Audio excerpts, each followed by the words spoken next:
Hello बच्चों, तो हम पढ़ रहे थे प्रिपरेशन ऑफ हैलोजेन्स। तो आपने बेंजीन से बनाना सीख लिया था, बेंजीन से क्लोरोबेंजीन बनाया था, बेंजीन से ब्रोमोबेंजीन बनाया था। आपने ये भी सुना था बेंजीन से फ्लोरोबेंजीन नहीं बना सकते डायरेक्टली, और बेंजीन से आइडोबेंजीन भी नहीं बनाते।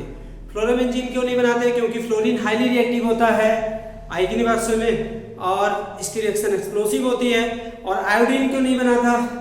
आयोडीन के साथ रिएक्शन रिवर्सिबल होती है, बनेगा तो आयोडीन डायरेक्टली, लेकिन हमें क्या लेना पड़ेगा? स्ट्रॉन्ग ऑक्सीडाइजिंग एजेंट लेना पड़ेगा, लाइक HNO3 और आयोडिक एसिड।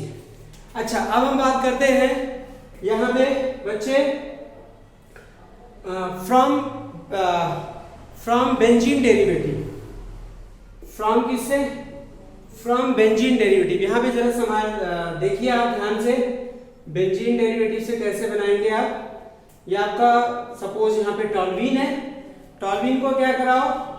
Cl2 के साथ रिएक्ट कराओ in presence of HNu। HNu का मतलब सनलाइट या यूवी रेस। तो आपको पता है ये जो CH3 है वो आर्थो पैरा डायरेक्टिंग ग्रुप है, मतलब ये आने वाले ग्रुप को कहाँ पे भेजेगा?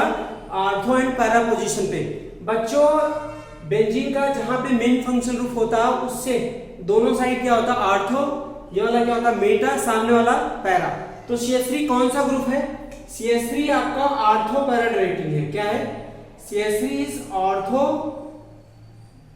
पैरा डायरेक्टिंग ग्रुप, मतलब ये आने वाले ग्रुप को कहां पे भेजेगा? आर्थो एंड पैरा पोजीशन पे भेजेगा। तो अब ये बताइए यहाँ पे दो प्रोडक्ट बनने की प्रोबेबिलिटी है, क्योंकि आर्थो डायरेक्टिंग ग्रुप और पैरा डायरेक्टिंग ग्रुप। यहाँ पे देखिए, ओके, ये देखिए CH3 Cl, इसे क्या कहते हैं बताओ? 2-क्लोरोटोल्यूइन। 2-क्लोरोटोल्यूइन। इसे क्या बोलते हैं? 4-क्लोरोटोल्यूइन। आया समझ में? इसे क्या बोलते हैं? 4-क्लोरोटोल्यूइन। ठीक है, तो ध्यान रखिएगा 2-क्लोरोटोल्यूइन, यह क्या होगा आपका? 4-क्लोरोटोल्यूइन। डन? क्लियर हुआ? नहीं तो ये क्या होगा आपका? मेजर प्रोडक्ट होगा और ये वाला माइनर प्रोडक्ट होगा। क्यों? क्योंकि जो पैरा डायरेक्टिंग ग्रुप होता है उसको सिमेट्री सेम होने की वजह से ज्यादा स्टेबल होता है, तो वो ज्यादा बनेगा। ऐसे आप ब्रोमोबेंजीन भी बना सकते हैं, ब्रोमोटोल्यूइन। देखो, बेंजीन के ऊपर CH3 लगा हो तो क्या बोलते हैं बच्चों? टोल्यूइन बोलते हैं, या इसका ये कॉमन नेम है टोल्यूइन। वैसे तो इसको मिथाइल बेंजीन बोलेंगे। क्या बोलेंगे? Methyl benzene. इसको किसके साथ रिएक्ट कराइए बच्चों? Br2 के साथ। सनलाइट, यहाँ थोड़ी सी गलती कर दी है मैंने, थोड़ा सा आपको सनलाइट नहीं होगा। FeCl3 dark, I am very sorry. यहाँ भी क्या होगा? FeCl3 या FeBr3 डार्क, क्योंकि इलेक्ट्रोफिलिक सब्स्टिट्यूशन है ना। इलेक्ट्रोफिलिक सब्स्टिट्यूशन, तो इलेक्ट्रोफिलिक सब्स्टिट्यूशन क्या होता है? फास्टर रिएक्शन देता है। तो ध्यान रखिएगा, ये क्या बनाएगा? मेरे ध्यान में आ गया एल्केन वाला, तो याद रखिएगा बेटे, ये क्या देगा? आर्थोब्रोमोटोल्यूइन। क्या बनाएगा? आर्थोब्रोमोटोल्यूइन प्लस पैराब्रोमोटोल्यूइन। यहां पे क्या होगा आपका? पैराब्रोमोटोल्यूइन। आर्थोब्रोमोटोल्यूइन एंड पैराब्रोमोटोल्यूइन बनेगा। ठीक है बच्चों, तो ये बना सकते हैं आप। उसके बाद आज हम बनाते हैं सेकंड, बहुत ही इंपॉर्टेंट रिएक्शन पढ़ रहे हैं, फ्रॉम एनिलीन। किससे? From aniline. Second, from aniline. Aniline क्या होता है बच्चों? एनिलीन किसका कॉमन नेम है? बेंजीनमाइन का। बेंजीनमाइन क्या होता है बच्चों बताओ? बेंजीन पे कौन सा ग्रुप लग जाए? NH2 group. बहुत इंपॉर्टेंट रिएक्शन है। तो पहले बेंजीनमाइन को क्या करते हैं हम? NaNO2 in presence of HX, इसको सोडियम नाइट्राइट बोलते हैं। क्या बोलते हैं? Sodium nitrite. दरअसल ये सोडियम नाइट्राइट जब HX के साथ रिएक्ट करता है ना, तो क्या बना लेता है? नाइट्रस एसिड बना लेता है। मतलब इसकी जगह आप क्या लिख सकते हैं? HNO2। ठीक है ना? और R लिख दिया इस रीजन की जगह HNO2, मतलब एनिलीन को। ये क्या आपका एनिलीन। बेंजीनमाइन इसका IUPAC नेम है, कॉमन नेम है। आपका एनिलीन कॉमन नेम है, बेंजीन इसका IUPAC नेम है। इसको HNO2 के साथ रिएक्ट कराते हैं कितने टेम्परेचर पर? 273 केल्विन से लेकर के 278 केल्विन पर। ठीक है बच्चे, तो यहां पर देखना आप क्या बनेगा, एक कंपाउंड बनता है N2X पॉजिटिव, बहुत ही इंपॉर्टेंट कंपाउंड होता है, इसको बोलते हैं बेंजीन डाइजोनियम सॉल्ट। क्या बोलते हैं? बेंजीन डाइजोनियम सॉल्ट, इसे क्या बोलते हैं? Benzene diazonium salt. आ गया समझ में बच्चों? नहीं आ गया। और इस पूरी प्रोसेस को क्या बोलते हैं? डाइजोटाइजेशन। बेटा इसकी डेफिनेशन पूछी जाती है एग्जाम में, वेरी इंपॉर्टेंट है, डेफिनेशन पढ़ के रखिए, लर्न होना चाहिए। The process of converting of, कौन सा अमाइन है? एलिफेटिक है एरोमेटिक? क्योंकि बेंजीन से जुड़ा हुआ तो एरोमेटिक है। The process of converting of aromatic amine into benzene diazonium salt called diazotization. The process of converting of benzene amine into benzene diazonium salt in presence of NaNO2HX at 273 Kelvin to 278 Kelvin called diazotization. उसे क्या बोलते हैं? Diazotization. ध्यान रखिएगा, definition exam में board में आती है। ओके, तो ये आपका बेंजीन डाइजोनियम सॉल्ट बन गया, बहुत ही इंपॉर्टेंट कंपाउंड है, याद रखिएगा। अब सुनिए, अब इसी को हम क्या करते हैं, बेंजीन डाइजोनियम सॉल्ट को रफ करते हैं इसे। तो ये देखिए, अब इस बेंजीन डाइजोनियम सॉल्ट को क्या करते हैं? बेंजीन डाइजोनियम सॉल्ट को N2 positive X negative react कराते हैं किसके साथ? Cu2Cl2HX के साथ। ठीक है ना? क्या देगा जरा बताओ, ये क्या देने वाला है? Cu2Cl2HCl के साथ लेकर आओ तो ये आपका क्लोरोबेंजीन देगा और नाइट्रोजन को एलिमिनेट कर देगा। तो ये आपकी सैंडवेयर रिएक्शन हो गई। अगर हमने क्या किया, Cu2Br2 के साथ इन प्रेजेंस ऑफ HBr के साथ लेकर आया तो क्या बना? यहाँ पे बन गया आपका ब्रोमोबेंजीन। क्या बन गया? ब्रोमोबेंजीन।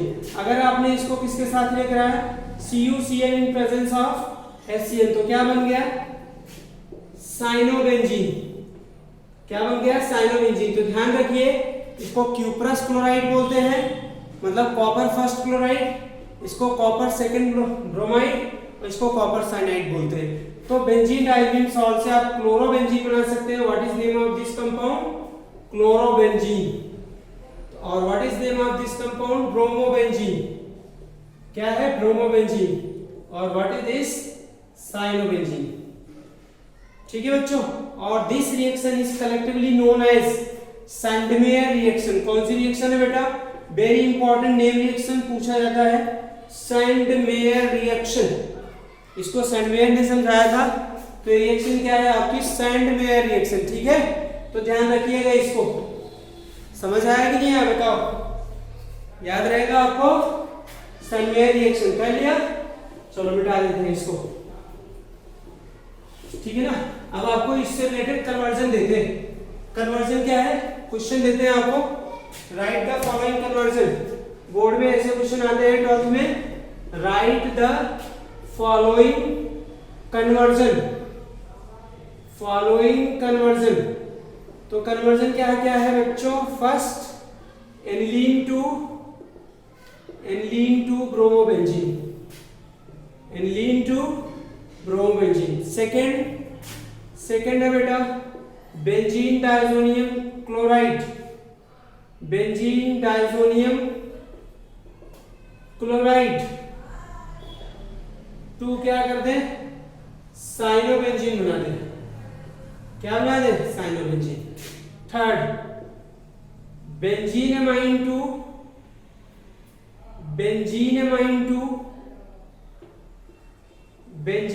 टू क्या बनाना है आपको? क्लोरोबेंजीन। बेंजीन अमाइन टू क्या बनाना है आपको? क्लोरोबेंजीन बनाना। ठीक है ना? ये 3 रिएक्शन है। अच्छा ये बताओ एनिलीन क्या होता है? ये एनिलीन जो बेंजीन पे क्या होता है? N2। इससे क्या बनाना आपको? ब्रोमोबेंजीन। फाइनली क्या बनाना? ब्रोमोबेंजीन, मतलब बेंजीन पे Br। भैया N2 हटा के Br लाना है तो डायरेक्टली तो हटेगा नहीं, आपको क्या कराना होगा? पहले NaNO2 इसका डाइजोटाइजेशन कराओ, 273 से क्या होगा 278 केल्विन पे हीट करो और ये रिएक्शन क्या देगा, ठीक है ना, बेंजीन डायजोनियम सॉल्ट दे देगा। और इसको किसके साथ ये करा बेटा, Cu2Br2 इन प्रेजेंस ऑफ क्या होगा HBr। तो ये क्या बन गया आपका ब्रोमोबेंजीन बन गया। क्या बन गया, ब्रोमोबेंजीन। सिमिलरली ऐसे ही आपका बेंजीन डायजोनियम क्लोराइड लिया मैंने, तो बेंजीन डायजोनियम क्लोराइड कैसे बनेगा, Cl- X की जगह क्या हो जाएगा Cl- तो क्लोराइड, Br होगा तो क्या होगा ब्रोमाइड। तो क्या करिए इससे बनाना क्या आपको, साइनोबेंजीन बनाना। तो cyanobenzene CuCl in presence of क्या होगा Cl, बन गया साइनोबेंजीन आपका, क्या बन गया साइनोबेंजीन बन गया, प्लस N2, नाइट्रोजन गैस का भी इवोल्यूशन होता। उसके बाद है बेटा लास्ट वाला बेंजीनमाइन टू क्लोरोबेंजीन।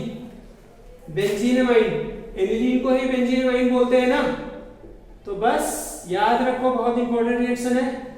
इसको क्या लेना है NaO2 HCl और ये क्या लेना 273 से 278 केल्विन।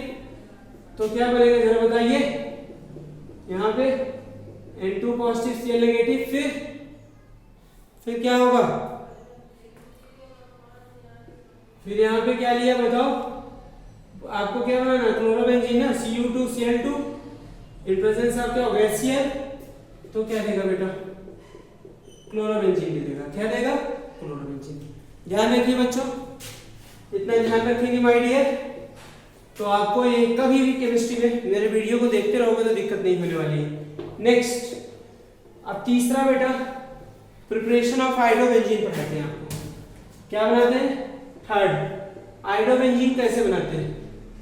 आइडोबेंजीन को प्रिपरेशन ऑफ आइडोबेंजीन पढ़ते समय नोट डाउन भी कर लिया करो, नोट्स बना लो अपनी कॉपी में, पूरा वीडियो देख करके नोट्स बनाते रहो, पढ़ते रहो, अच्छा रहेगा। तो जैसे प्रिपरेशन ऑफ आइडोबेंजीन आपको यहाँ पे बता रहे हैं, देखिए बेंजीन डायजोनियम सॉल्ट या benzene diazonium chloride when heated with क्या होगा Ki। बेंजीन डायजोनियम क्लोराइड क्या है, benzene diazonium chloride, benzene diazonium chloride को हीट करिए, क्या देगा iodobenzene plus N2 plus KCl। when benzene diazonium chloride heated with a potassium iodide gives क्या होगा iodobenzene with the evolution of क्या होगा nitrogen gas and potassium chloride। got it, समझ आया कि नहीं आया। नाउ बेटा फोर्थ, इसके बाद फोर्थ है आपका प्रिपरेशन ऑफ फ्लोरोबेंजीन। क्या बना लेते हैं, प्रिपरेशन ऑफ फ्लोरोबेंजीन।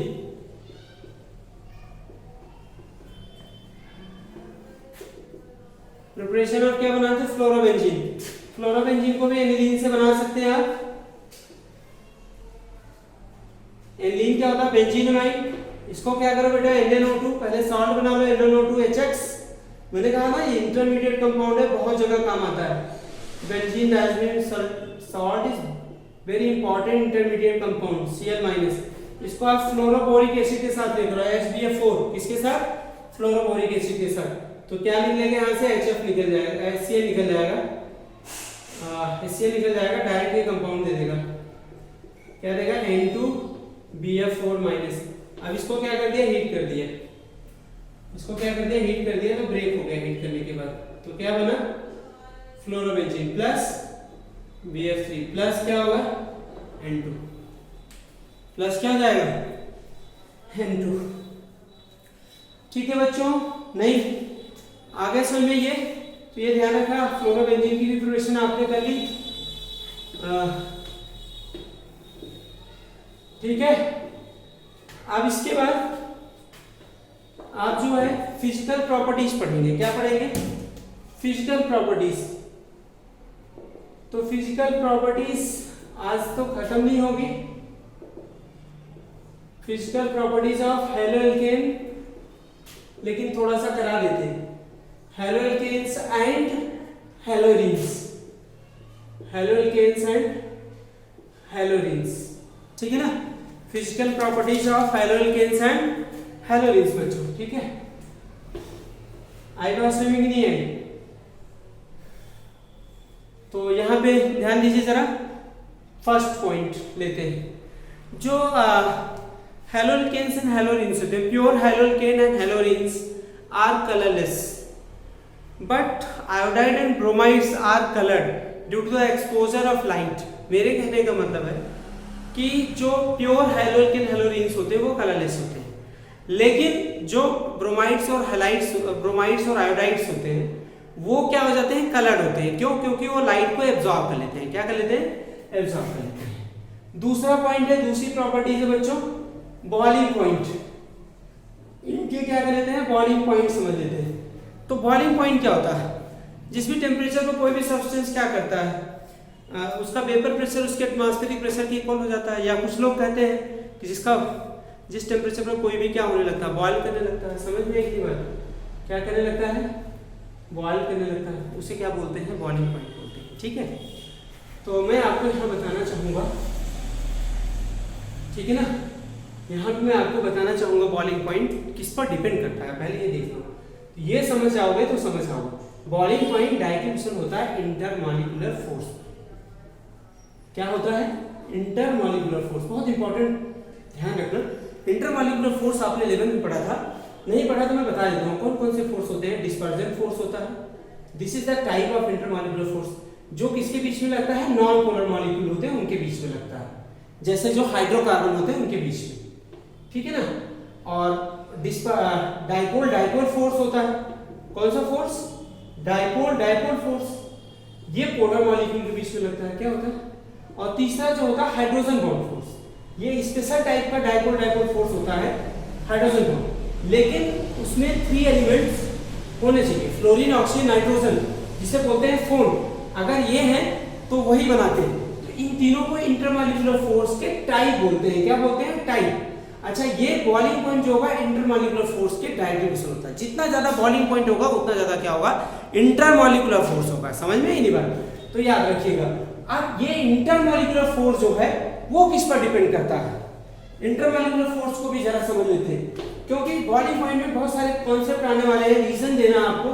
तो अभी ये पॉइंट्स को आप ध्यान से समझोगे तब समझ आएगा। अब मैं बता रहा हूं आपको इंटरमॉलिक्यूलर फोर्स। कौन सा फोर्स? इंटरमॉलिक्यूलर फोर्स किस पर डिपेंड करता है? एक तो डिपेंड करता है मॉलिक्यूलर मास पर। इसका मतलब जैसे जैसे मॉलिक्यूलर मास बढ़ेगा वैसे वैसे इंटरमॉलिक्यूलर फोर्स क्या होगा, बढ़ेगा। जैसे जैसे मॉलिक्यूलर मास क्या होगा, बढ़ेगा, वैसे वैसे इंटरमॉलिक्यूलर फोर्स क्या होगा, बढ़ेगा, ठीक है ना। और दूसरा किस पर डिपेंड करता है?